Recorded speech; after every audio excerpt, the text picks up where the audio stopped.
coming in, there are plans. In 2007 or so, they had released some video architectural impression of how they were going to reclaim land from the sea and use it to build the Palm, Jumeirah, or whichever institution you find serving. At the core of this engagement was that, yes, we are going to get a big time happening and make sure that they're going to do it. In fact, some of us disputed that we could, because in Ghana, at the same time, that's when the Joko 4 time, we were building sea defense and building for some areas and leaving other areas and all of that. So at the core of it was the fear that they couldn't do it. In 2022, the UAE, Dubai to be specific, has reclaimed land from the sea and used it to build hotels. In 2022, Ghana is still fighting land loss or space loss, and human beings are being pushed back by the sea. It's as if we live in two different worlds. It's as if these Arabs are way better human beings than us, and they can think, and they have better engineers. They are better people with solutions than we in this country. Hold on a second. I'm fed up with this sea defense solution that we're always talking about. I'll get back to you, Raymond, because let's get to Ketu South, because two communities there were Toragaveji and Salakope have been hit. We have the MCE for Ketu South, Maxwell Ogudo, who's joined us. Honorable, good morning, and thank you very much for joining us. Good morning, sir. Great. So tell us the situation currently in these two communities which have been hit by storm surge or tidal waves. Good morning. Actually, this morning, things are a little bit down. Yesterday, it was a little bit bad. But this morning, it's a little bit better. But the thing is, as for natural disasters, you don't know when it will happen again. Yes, but we'll get to the natural disaster bit. But when you say it was a little bit bad yesterday, what do you mean? What made it bad yesterday? Yes, and what makes it you could better see today? the sea level was very high yesterday. Mm-hmm. So how did it affect the people? When the sea level is very high, that is why the waves comes to hit their various houses, the rooms, the houses. So do you know how many people were affected?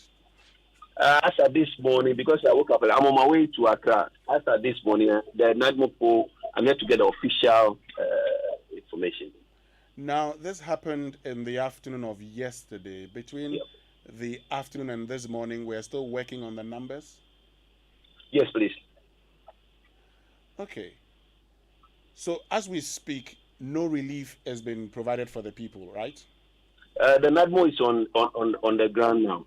They're on the ground now. So, yes, please. When it happened yesterday, for the houses that were affected, what happened to the people who were in these homes? We advise, because looking at the tidal with the level of the sea yesterday, we advise most of them to move to their family houses where this thing has not been affected, and some even move to the chief's house. So this is not the first time this has happened. Just last year in November, we're talking about this particular situation. You talked about having some island where you were considering relocating the people. What has happened to that? Good. Let me take this opportunity to thank the first lady and the second lady. Last year when this thing happened, they never slept over it. They always keep calling me. Surprisingly, I was in second lady's office on Thursday discussing this issue. She was able to get some funding for us to start a 2-bedroom house, 15 units on the island. So Saturday, we were on the island with engineers, both electrical engineers and the fiscal planning officers. Then Sunday, the thing happened. So actually, the plan is this coming Wednesday. There's a road leading to the island. There will be construction work on the land to get the road to the island. So surprisingly, it happened yesterday, the Sunday again. Now, these houses you talk about building or constructing, this is not something you're going to be completing this year, are you? That's very soon. I think for the 15 units, according to the contractor, you will use only 3 months to finish it. Only 3 months to finish it? Yes, please. 15 units? Yes, please. 2-bedroom houses. Now, how many units do you think you need for your people? I think we'll be pushing for 100. Because on the island, we have 37 acres. So demarcating, we have 110 plots. And these buildings will be funded by the state. No, I say individual institutions, various institutions. How much funding do you have so far? For now, we have 2 million Ghana cedis. 2 million Ghana cedis. And you expect Yes. that to construct how many units? 15 units with the roads and the electricity works, all that included, according to my engineer. So if 2 million is going to construct 15 units, then by extension, that's partly. Yes, partly. Then you're looking at some 12 million Ghana cedis for the 100 units that you're talking about. Do you have so. Do you have that money readily available?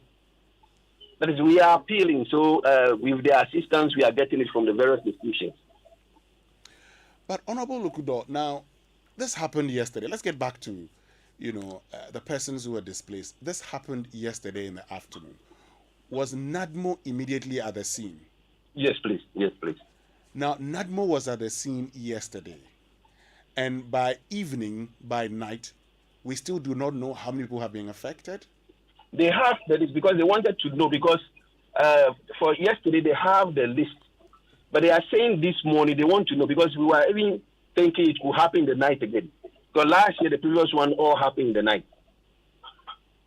So this morning they want to get the real number. They want to get a real number this morning. An indication that yesterday you had an estimation. Yes, please. And yesterday, did you give them any relief items? Yesterday, no, I'm not aware. It's happening on Sunday again. Yeah, but that's It's an happening emergency. on Sunday, like last year, it happened on Sunday.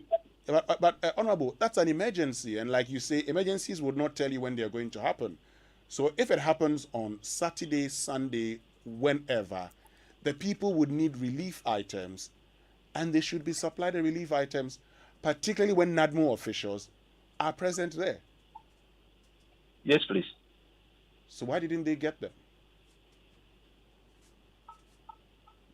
Ask for that one, unless I ask from NADMO themselves. Okay. Now, there's been a suggestion that, yes, you're thinking about relocating these people. You say the first houses will be ready in 3 months' time. But while you're waiting for the 3 months, what are the plans for these persons? Maybe a temporary place where they could be relocated to. Do you have any such plans? Yes. I discussed with the NADMO, and they say they are working on some temporary tents to be used. They say they are working on one. Yes, please. They didn't work on one in November. How sure are we they're going to work on one now? We're going to work on it. Okay. Honorable Maxwell Lugudo, thank you very much for joining us. You. We'll come back to you when we need clarification. Well, Raymond, that's the MCE for Ketu South, the Honorable Maxwell Lugudo, who tells us that they have decided to build 2-bedroom housing units, 100 of them, but so far they have funding for 15. That's 2 million Ghana cedis for 15 of them. But can this be treated as some form of emergency? Mm-hmm. Can we, in the interim, even realign or rationalize the amount of money we say we're going to use for the feasibility studies and use it to get people home so that we can relocate them? Because it appears this is going to happen consistently. And it's not like this feasibility studies money is going to really build houses immediately like for 10 them. million cities. Yes, that's it. So if they need 12 million and they were able to run up some 15 houses, I hope that the 10 million may solve the rest of the problems. At least get them to the islands that we need them to be. That we look for a permanent solution going forward. Because this one that it's as if tomorrow we build them tents, the next week we build them tents. People cannot live in tents forever. They really have to be transitioned into a place where they can live comfortably and all of that. So, I mean, I'm looking at it from the perspective, except that to all intents and purposes, it's obvious since November, not really much has happened. Not much has been done. Yes, it's obvious that but it's surprising. We pretend that we are working at some of these things. We don't put in proper solutions. We just wait for another disaster. Then we say, oh yes, we're even in the throes of doing this or that to solve the problem. Ideally, it involves people who have been displaced, properties that have been destroyed, and investments that have gone to waste. We cannot pretend we don't know that these things ought to be protected and they ought to be done properly. I mean, at the core of it, by now we should have had that comprehensive response. If we are moving them to the islands, 10 million this state can afford. We should be able to get money to relocate them and look at the other areas that require relocation too. Then quickly we move into what our permanent fix is. I am not one of those fixated over this every year build what they call the sea defense. And at some point in time, the tides become too strong for the defense we are put up, and we need to reconstruct defense in some years to come. We need what looks like a more pragmatic engineering solution. And talking about response, look, you've had the MCE make the point that yesterday NADMO went there. Unfortunately, NADMO goes there, and NADMO doesn't even go there he's not aware of any relief items. So they are still taking stock as we speak this morning. But the question is, can these people wait? No. They find themselves in the homes of relatives. He says they are gone to the chief's palace. As a society, we owe it as a responsibility to these people to permanently solve their problems. Look, I was excited when I saw the response in relation to the Apiate explosion. We should be having similar response to some of these things.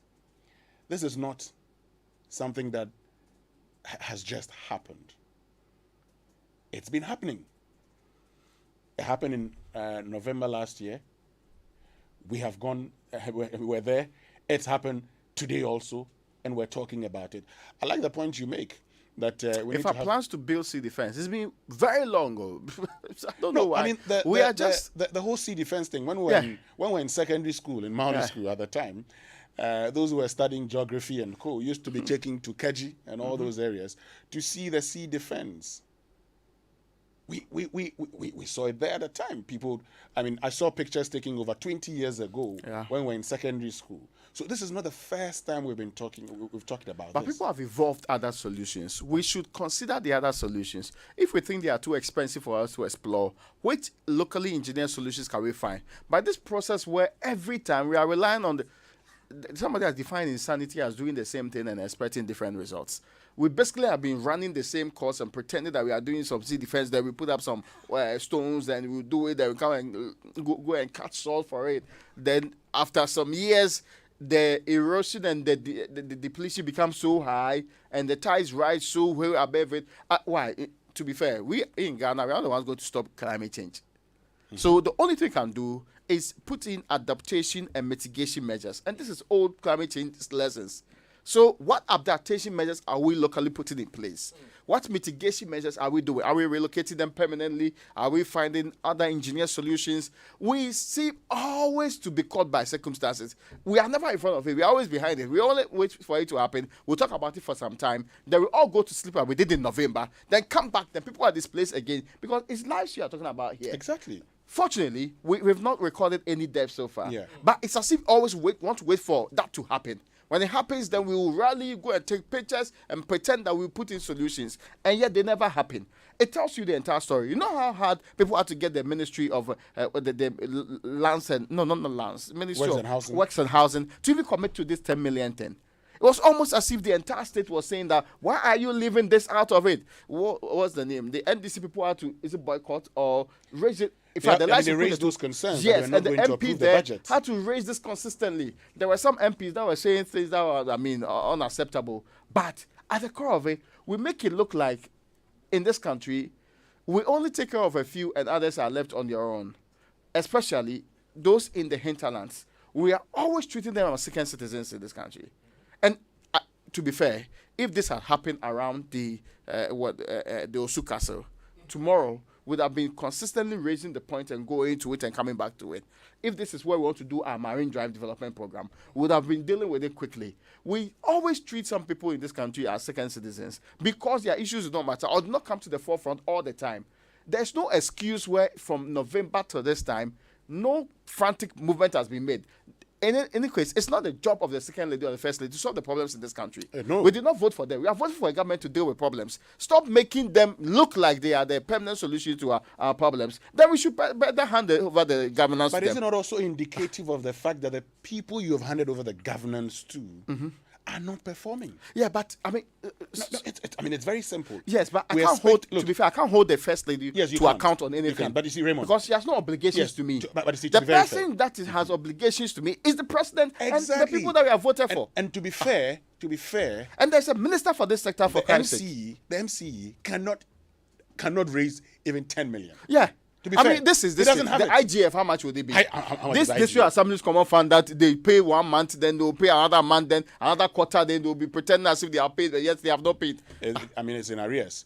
So the point is, and you could sense from the MCE's voice, he's helpless. Yes, a lot of desperation. Yes, he's helpless. Fortunately, it says nobody's died, but he doesn't know the number of displaced. But that's the challenge. You've talked about how we, tend to some of these issues. We pretend Yeah. in this country. So you see, what we're expecting is that people go to sleep and forget, and we pretend all is well. But then Then we Ghanaians, pray it's what you see. So the people live Ghanaians are there suffering. 100% of the time is the prayer when they are going to sleep at night. Yeah. Let there be no high tides because it's likely to affect that. Let's have no problems with the sea. It's likely to affect us. There are people who are happy to live around the sea. There are people who have actually found very wonderful ways to cope with the sea and the very conditions they find themselves in. And again, we're not saying that flooding is not happening elsewhere. Flooding is happening in other countries. It's big time issues. But if we cannot deal with the small ones, how can we deal with the big ones when they happen? If we cannot manage what we have concurrently been told is going to happen, how can we deal with the big issues when it happens? Well, so very soon we'll be speaking to an expert. We'll be finding out. The last time it happened, we talked about it. We talked about how we can permanently deal with this. Because you've made the point, in other jurisdictions, other areas, they know how to take land from the sea. Okay, I've been to Ketu. I went to Ketu some time ago, one of the suburbs, and I was at a friend's house, and I called him and I said, "Oh, I'm in your family house," and he said, "Oh, yeah, bro, where you find yourself now, the sea is eating the land because, in fact, in the past, a lot of the family land was a big compound, and the sea is taking a large part of it." So there was a report in the 60s that we're losing a school field at the seashore virtually every 2 decades. That report actually simulated how we're going to fix the problem by also trying to build up the shores and make sure that we have proper defense and do everything to push back at the sea. This is 60s. There has been more engineered solutions after that this republic is not exploring these options. That we continue to create the impression that this is a very helpless situation, that it's only God that can stop the tides, and that if we do not get God's intervention, it will not happen. That is unacceptable.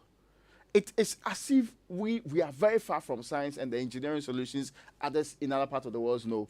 What is it about us that, in fact, we have schools, we have brilliant people, who are doing wonderful things elsewhere? How is it that this is so recurrent that we can't fix it, that every time we are having this conversation? And mark it on the wall. It will, as the DC says that the situation has improved now, we all go to sleep. Wait for the next day, the next 2 days after reports, then we are back to square one. Nothing will happen until a major tide also rolls in and takes some people and ends up having all of the devastation that we talk about. At some point, this lackadaisical attitude must change. I'm going to read a poem from 1964, written by Kwesi Brew. It will sum up my thoughts. Listen carefully. It's titled, "The Sea Eats Our Land." This is from 1964. Here stood our ancestral home. The crumbling wall marks the spot. Here a sheep was led to slaughter to appease the gods and atone for faults which our destiny has blossomed into crimes. There my cursed father once stood and shouted at us, his children, to come back from our play, to our evening meal and sleep. The clouds are thickening in the red sky, and night had charmed a black power into the pounding waves. Here once lay Keta, now her golden girls erode into the arms of strange towns. Listen to the final part. Here once lay Keta, now her golden girls erode into the arms of strange towns. 1964. How many years ago? 58 years ago. This is what Kwesi Brew wrote 58 years ago. In 2022, we're still talking about the sea eating our lands. And you ask yourself that simple question. What is wrong with us? Why is it so difficult for us to solve the very problems that we identify? For us, we identify the problems, go to sleep, come back when the problem surfaces again, and then we'll give a narrative about all the solutions. Then we'll go to sleep again, hoping and praying. You hear the MCE, he says, thankfully, it didn't happen at night, but it happened at day.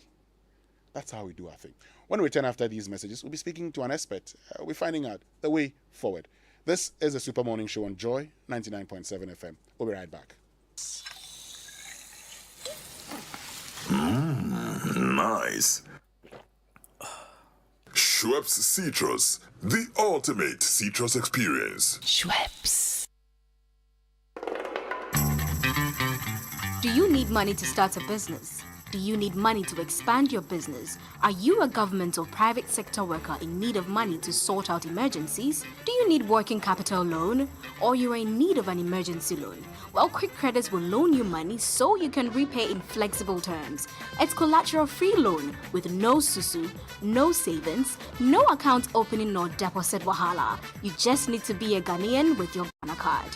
Quick Credit covers all forms of loans, and so you have no excuse not to work this 2022 and beyond.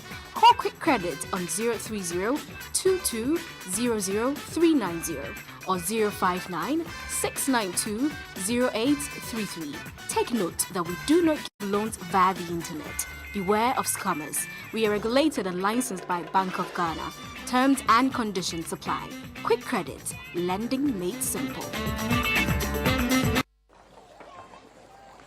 Imagine say water wake up at dawn. You know both. No chop. Where it vanish for your area for 2 weeks. You not get one drop safe inside your tank. Hey. Hajia, our life was in dangerous. Only our neighbor gets water with water tank. Water tank? Yes, water tank. Mamma mia, that water tank gets meter for checking water level. That water tank be fine past Kumasi Selindion. That water tank be tough like Ghana Army. That water tank, they carry water pepe, so say some no go left inside the supply tank.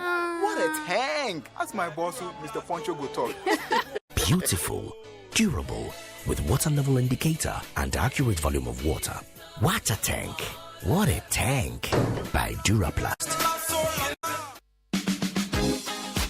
Hey, bro, Kofi, your ceiling be smooth, bright and fine, papa. That's an understatement. It dey blink like 80 carats white gold. This be Interface plasterboard ceilings. Smooth, bright, and long-lasting. Everybody where they come here, they fill up. Where they direct them go Interface Limited for world-class quality. If you're involved in new property development, renovation, or decoration, the right place for you is Interface Limited. Call us on 0274-999999 or visit our website at www.interfacelimited.net. Facebook, Interface Limited GH. Instagram, interface.limited. Provident Insurance welcomes you to a new year. Remember to insure your new car or renew your existing motor insurance from the 1st of January to the 31st of March. You can win free gifts such as fuel coupons and several other branded Provident souvenirs. Rush for insurance cover now. Terms and conditions apply. With Provident, man, you are covered. My whole family is proud of the engineer I have become. I owe this success to my mother and a lot of other people, but also to football and the grit I built as I learned the sport. The rejections taught me to keep fighting, The long hours taught me discipline. Knockdowns taught me to bounce back. And those unexpected victories taught me to never give up. Nourish and energize your kids with Milo to help them succeed in sports. Because the grits they learn in sports, they keep for life. Milo, energy to go further. Milo! This advert is FDA approved. Coffee in your cup and Joy on the set. The Super Morning Show is always the best bet on Joy 99.7 FM.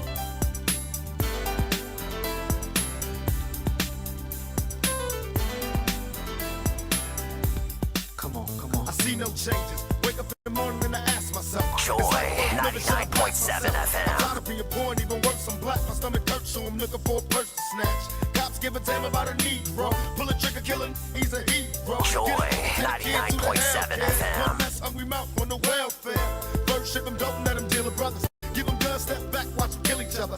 It's time to fight back, that's what Huey said. 2 shots in the dark, now Huey's dead. I got love for my brothers, but we can never go nowhere unless we share with each other. We gotta start making changes. Learn to see me as a brother instead of 2 distant strangers. And that's how it's supposed to be. How can the devil take a brother if he's close to me? I let it go back to when we played as kids, but then changed. That's the way it is.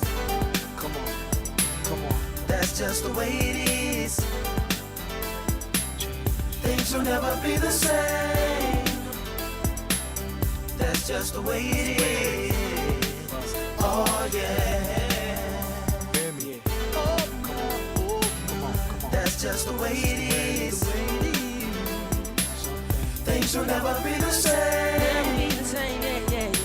Oh, yeah. That's just the way it is. Oh yeah. I see no changes. All I see is racist faces. Misplaced hate makes disgrace to races. We under. I wonder what it takes to make this one better place. Let's erase the wasted.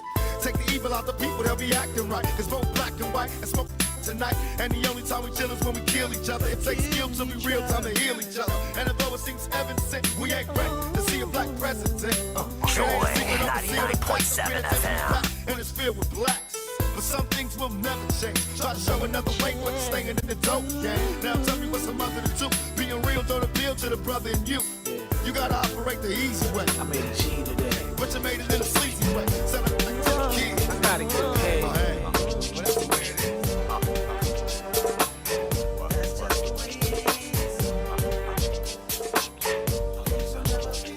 To the MI, cat like a semi. On my car, won't you get my Joy 99.7 I'ma get your body to the sky, run through your clip. You piss, don't trip. I'ma have to bust you in your lips. And the whips, better have a whole lot of chips. Cause I ain't for no nigga giving tips. She's a shit when you say my name. Talk more junk, but won't look my way. She's a shit, I got more cheese. So back on up while I roll up my sleeve. She's a shit, you can't see me, Joe. Get on down while I shoot my flow. She's a shit, when I do my thing. Got the place on fire, bring it down the block. Roll up in my car, don't stop, won't stop. I'ma keep it rocking to the clock on top. I'ma keep it hot. 99.7 FM. This is definitely the Super Morning Show on Joy 99.7 FM. And earlier you heard from the MCE for Ketu South, Maxwell Lugudo, who tells us that, yes, there was a storm surge yesterday in the afternoon. Thankfully, nobody is dead, but persons have been displaced. He cannot tell us how many people have been displaced because NADMO is still taking stock. He tells us that as part of plans of dealing with, storm surge, particularly for those in these 2 communities, Agaveji and Salakope, they have decided to relocate them onto an island, and he intends to build some 100 units of houses. Fortunately, he's been able to raise some 2 million, which can build 15 units. So it means there are about 85 more units left that would have to be built, but that he hasn't received the funding yet. We've been talking about it. We've shared experiences from other jurisdictions where they've been able to reclaim land from the sea. And we read a poem to you in 1964. We're talking about the sea eating up our lands. And so what has become of us? We'll get into your messages shortly. But let me tell you about Easeway Savings and Loans. Because please write this number down because they have some good news for you. 0302 208 222. 0308 0302 208 222, or text SME to 4993.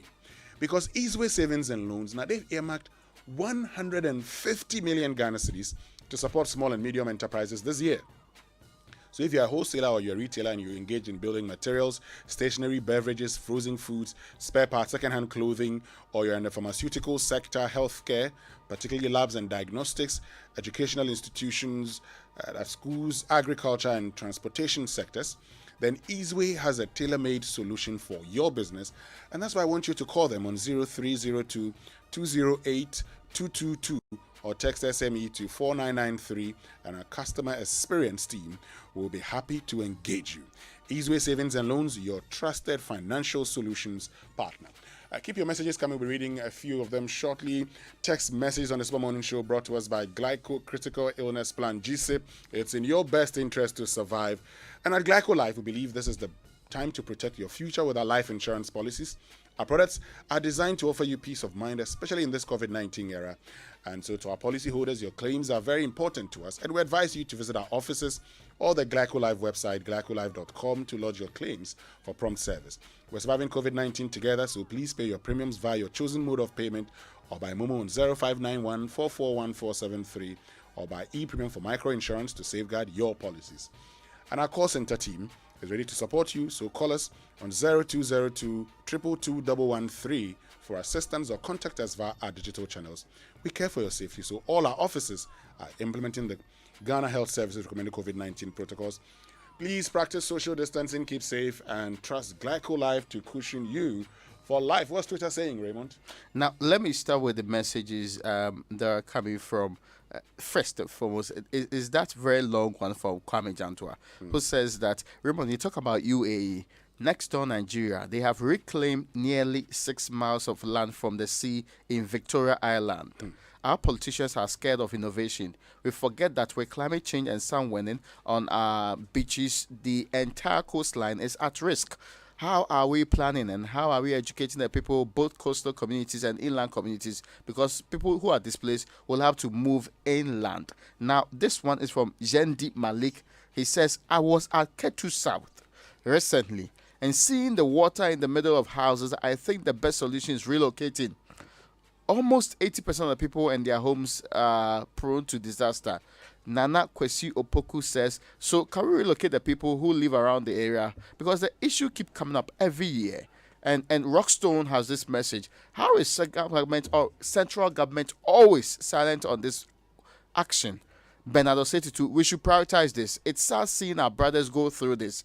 And Mauli Atachi says, the government and its officials won't give it the urgency it deserves, just as we have always seen with the past ones. On this note, I pray God see them through, even as it touches the hearts of givers. And we'll talk about givers. Apparently, the biggest solution you have on our table now is purely on the table of the First Lady and the wife of the Vice President.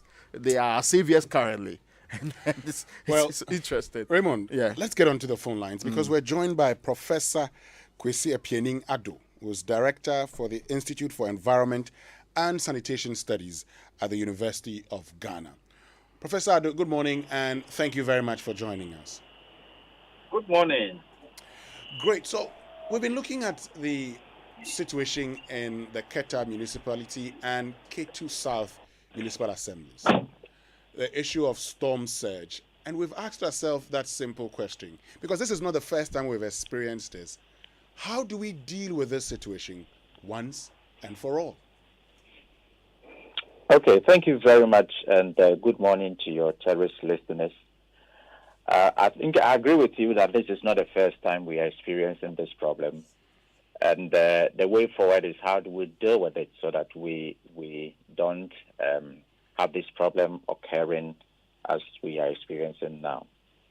But I must say that it's not going to be the end, because coastal issues are long. They've been with us for a long time. And moving forward, we need to identify that it's part of us.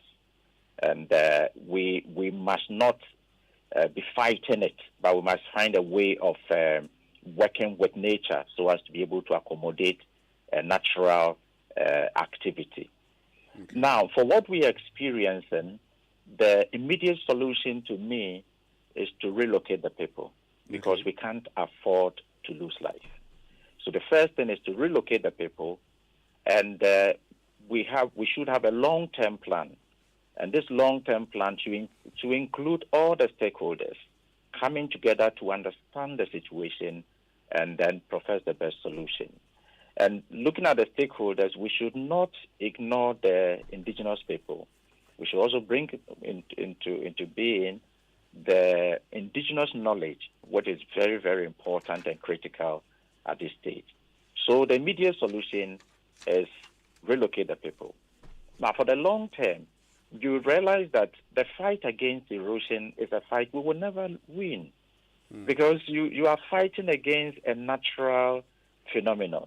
Okay. And it's something that, and countries all over the world are realizing that this fight is difficult. You can't win this fight. So the language now is we manage with nature. So how do we manage with nature? We admit that some areas may not be very conducive to have a nature solution or a natural, system there for it to evolve. That is the nature-based solution. So we could have a combination of the hard and the soft. I mean, the nature-based with the hard, which we call the hybrid solution. Okay. And in some areas that are extremely vulnerable, we could have the hybrid solution there. But areas that we need to bring back our, mangroves and bring back the natural system, we have to do that so that we allow the natural system to evolve.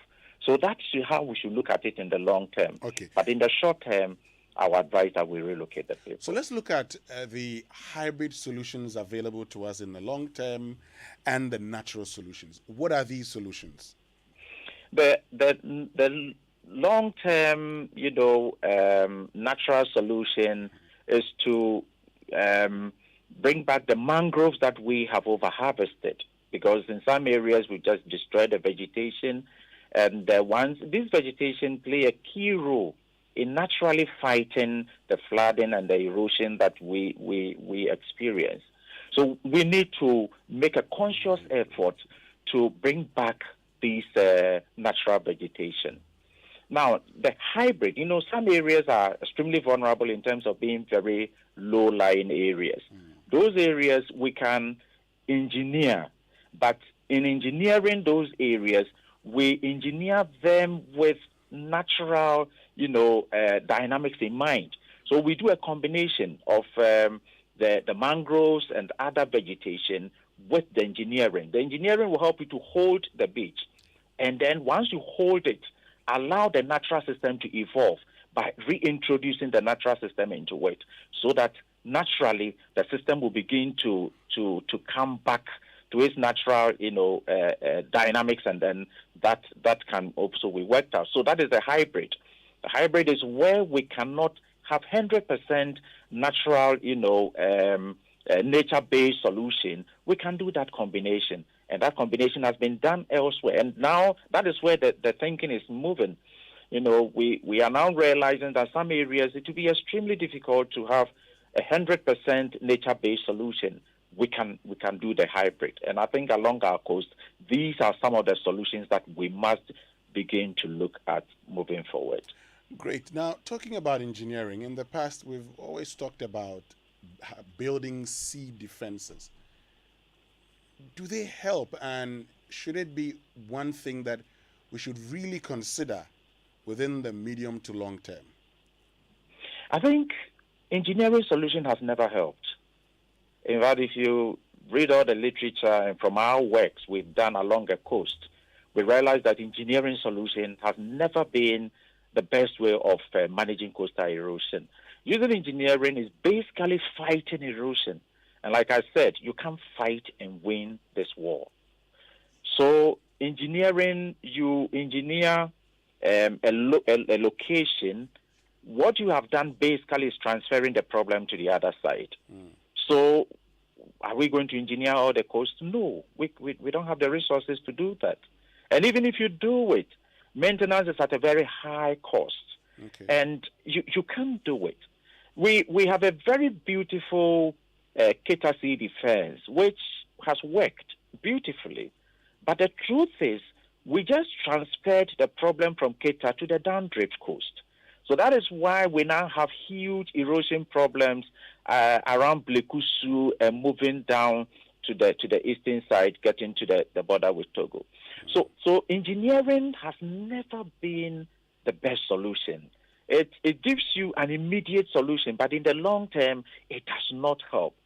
So that is why research has shown that we need to now manage erosion with nature, because engineering cannot. So we need to bring back the nature and, enhance the resilience of the natural system or the natural ecosystem, or enhance the resilience of the ecosystem so as to be able to fight or manage the hazards, that we experience along the coast. So, yes, engineering has been there with us, but it has never solved the problem. And as a country, I'm advocating for a rethink of the way we manage coastal erosion. But fighting erosion is not a solution. Managing with nature is the way to go now. Great. This morning we're joined by Professor Kwesi Appiah-Addo, who is Director, Institute for Environment and Sanitation Studies, University of Ghana. So, Prof, let's look at another aspect of it. So, if I get you clearly, sea defenses should not be the conversation now. We should be thinking of managing nature. We should be using the natural solutions and not thinking about sea defenses. Yeah. Great. Some have also suggested a land reclamation. They've said, well, it's been done in other jurisdictions. Why don't we consider reclaiming land from the sea? Way to go? It's possible. We could reclaim land, okay? But I think you are comfortable reclaiming land when you know that your vulnerable areas are safe.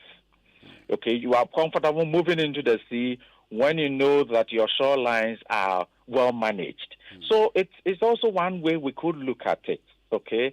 And reclaiming land, you want to reclaim land for a particular purpose, okay? So that can be done. But are you reclaiming land to protect the shoreline, or you are reclaiming land for development? If you are reclaiming land for development, then it should be done in such a way that it will not have adverse impact on the coastal area. So all these things are possible things that we can look at. But I don't think we are reclaiming land to protect the shoreline, but we are reclaiming land possibly for development. That is possible. It's something that can be done. Well, Professor Addo, thank you very, very much for joining us. We're very grateful to you this morning. Always a pleasure. Great. So that's Professor Kwesi Appiah-Addo, who is Director at the Institute for Environment and Sanitation Studies at the University of Ghana. And he makes a very, very important point. He says, sea defenses, engineering weights do not work.